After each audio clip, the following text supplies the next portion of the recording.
کیونکہ ریلیشن شپ جو ہے وہ دو قسم کا ریلیشن شپ ری ڈیفائن ہوگا. ایک یورپ سے ریلیشن شپ ری ڈیفائن ہوگا, اس کے ساتھ ساتھ باقی دنیا سے ریلیشن کو وہ ایکٹیو کریں گے. دوسرا یہ ہے کہ اندرونی پالیٹکس کے کچھ معاملات سامنے آ گئے ہیں جن کو انہیں ڈیل کرنا پڑے گا. یہ اسی طرح کا فکر ہے لوگوں کو جس طرح کہ جب برطانیہ نے یورپی یونین ارلی 70s میں جوائن کیا تھا تو اس وقت بھی ایک بڑی بحث تھی کہ برطانیہ کی شناخت تو کامن ویلتھ رہی ہے اور اب یہ یورپی یونین میں کیوں جا رہے ہیں. وہ اس وقت بھی کنٹروورسی موجود تھی اور آج بھی یہ کنٹروورسی ہے اور رہے گی. اس کی وجہ یہ ہے کہ ووٹ کا مارجن جو ہے وہ تقریباً 52% اور 48% کا ہم ایوریج آؤٹ کر سکتے ہیں. تو مارجن چونکہ تھوڑا ہے تو اس کی وجہ سے یہ ڈبیٹ ڈومیسٹک پالیٹکس میں بھی رہے گی اور اسکاٹ لینڈ کے حوالے سے بھی جو ہے یہ ڈبیٹ رہتی ہے. پھر ناردرن آئرلینڈ کا جو آئرلینڈ سے جو ریلیشن شپ ہے اس کے اندر جو مسائل پیدا ہوتے ہیں ان سب کو ری ڈیفائن کرنا پڑتا ہے. ٹریڈ کے سلسلے میں یورپی یونین سب سے بڑی پارٹنر تھی برٹن کی. اب برٹن کو نئی مارکیٹس ڈھونڈنی پڑیں گی آؤٹ سائڈ آف یورپی یونین, اور یورپی یونین کے ہر کنٹری سے سیپریٹ ٹریٹی انہیں سائن کرنا پڑے گا ایک نان ای یو ممبر کی حیثیت سے. یہ ٹرانزیشن کا پیریڈ پرابلمز تو کریٹ ڈیفینیٹلی کرے گا, لیکن اگر یہ ٹرانزیشن کا پیریڈ خصوصاً جو اس کی برٹن کے اندر کی ڈائمینشن ہے اگر اس کو انہوں نے پراپرلی ہینڈل کر لیا تب میرا نہیں خیال کہ 2-3 سال کے بعد برٹن اتنے بڑے مشکلات کا شکار ہوگا جتنا کہ اس وقت لوگوں کا خیال ہے کہ برٹن کے لیے مشکلات ہوگی. لیکن ٹرانزیشن کے لیے ایک اچھی لیڈرشپ کا ہونا اور اسکاٹ لینڈ کو پیسیفائی کرنا یا جو بھی اسکاٹ لینڈ فیصلہ کرے.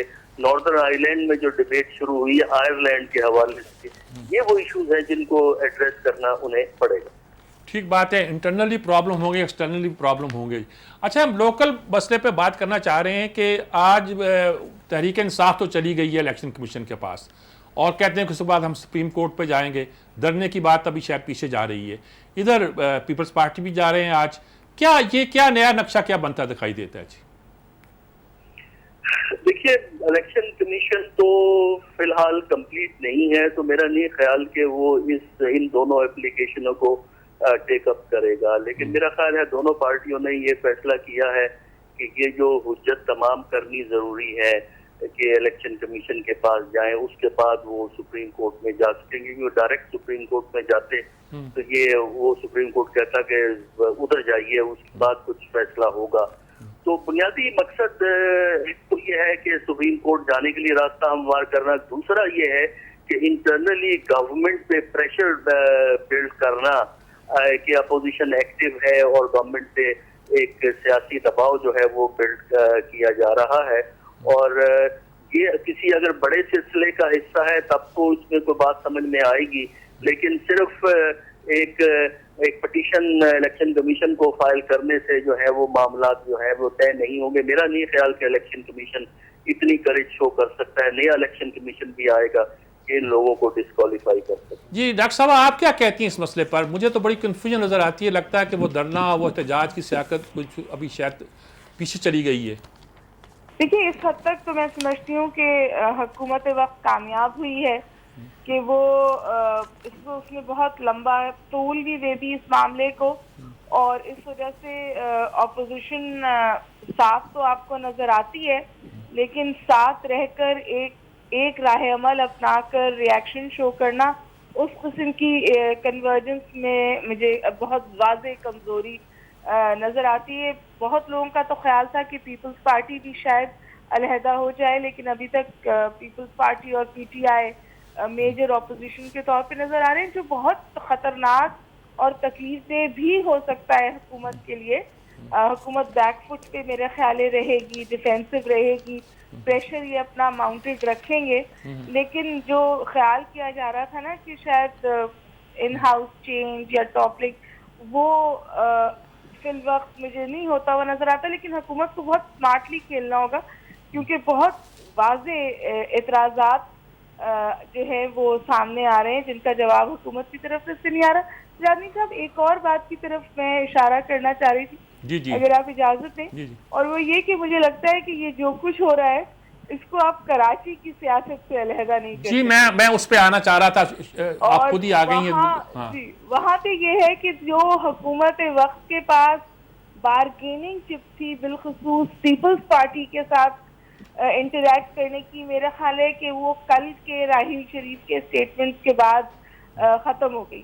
اور ایم کیو ایم کے ساتھ بھی تقریباً یہ ہوا ہے, کیونکہ اس سے پہلے آپ دیکھیے کہ چودھری رسار سے ایم کیو ایم نے بھی اپنے تحفظات کا اظہار کیا تھا, اور حکومت سندھ نے بھی ڈاکٹر عاصم کی ویڈیو لیک ہونے کے حوالے سے ان کو اپروچ کیا تھا. کل جو وہ راحیل شریف کے ساتھ کراچی تشریف لائے ہیں اور اس کے بعد جو اسٹیٹمنٹس آئے ہیں جس میں سہولت کار اور جو الفاظ استعمال ہوئے ہیں اور کہا گیا ہے کہ رینجرز کو مزید مضبوط کیا جائے گا, ان کو شاباشی دی گئی ہے اور آپریشن کنٹینیو ہونے کے تمام واضح اشارے دیے گئے, تو وہ جو بارگیننگ چپ تھی حکومت وقت کے ساتھ پیپلز پارٹی اور ایم کیو ایم کے ساتھ انٹریکٹ کرنے کی, وہ مجھے لگتا ہے کہ بہت کمزور پڑی ہے.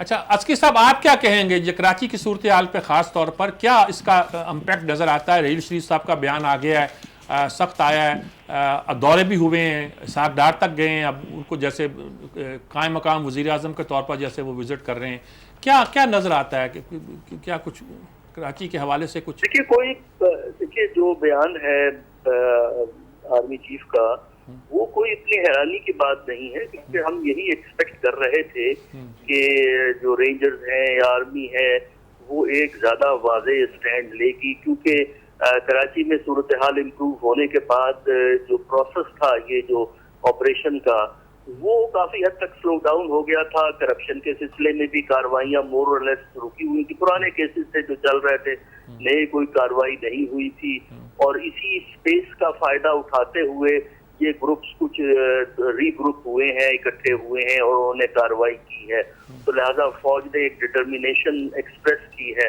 اب اس میں پرابلم یہ ہے کہ ماضی میں دونوں بڑی جماعتیں سندھ کی یعنی ایم کیو ایم اور پی پی پی دونوں کو رینجرز کے کردار پہ اعتراض رہا ہے, اور ظاہر ہے کہ اب اگر زیادہ ایکٹیو ہوں گے تو پھر وہی مسائل ہیں کہ ایم کیو ایم کا بندہ پکڑا جائے گا تو ایم کیو ایم شور مچائے گی, پی پی پی حکومت ہے وہ ویسے ہی شور مچائے گی کہ ہم بائی پاس ہو گئے ہیں.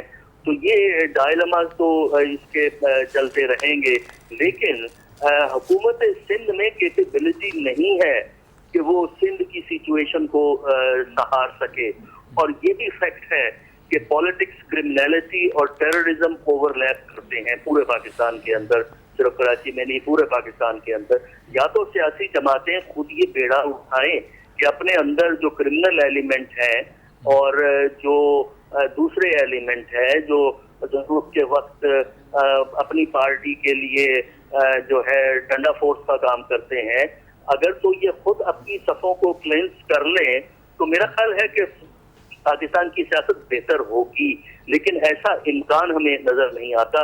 لہذا جب آپریشن ہوگا تو جو پولیٹیکل پارٹیز کی ڈومین ہے وہ ٹریس پاس ہوگی, اس پہ پاؤں پڑے گا, اور جب پاؤں پڑے گا تو یہ شور میں جائیں گے. ٹھیک ہے ڈاکٹر صاحب, آخری سوال اور بڑا کوئک سوال میں کرنا چاہتا ہوں, یہ کوڑا کھٹے کو جو 30 کروڑ دے دیا عمران خان نے, اس کا کیا بنے گا؟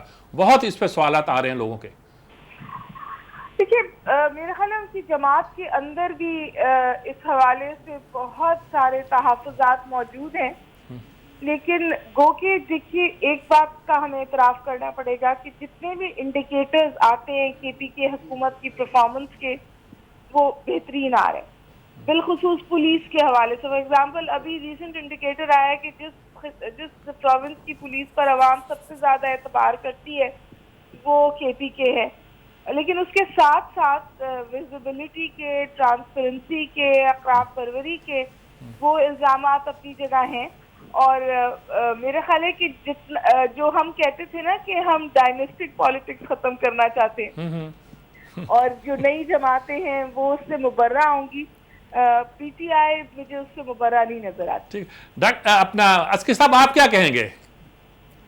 دیکھیے یہ ایک متنازع فیصلہ ہے, اور یہ خیبر پختونخوا کی جو سیاست ہے اس کے حوالے سے ان کی کوشش ہے کہ ایک مذہبی حلقے کو اپنے ساتھ ملا لیا جائے، اور یہ جو ان کی خواہش کا اظہار ہے کہ ہم مدرسہ سسٹم کی اصلاح جو ہے وہ مدرسہ اصلاحات کا حصہ ہے، تو کسی نے اگر مدرسہ اصلاحات کی پاکستان میں تاریخ کا مطالعہ کیا ہو تو میرا خیال ہے ان کو یہ پتہ لگے گا کہ کتنی حکومتیں آئیں اور کتنی حکومتیں چلیں گی، مدرسہ اصلاحات جو ہے وہ 2 قدم بھی آگے نہیں بڑھ سکا، اور عمران خان کی حکومت نے تو آج تک مدرسہ اصلاحات پہ کبھی بات ہی نہیں کی۔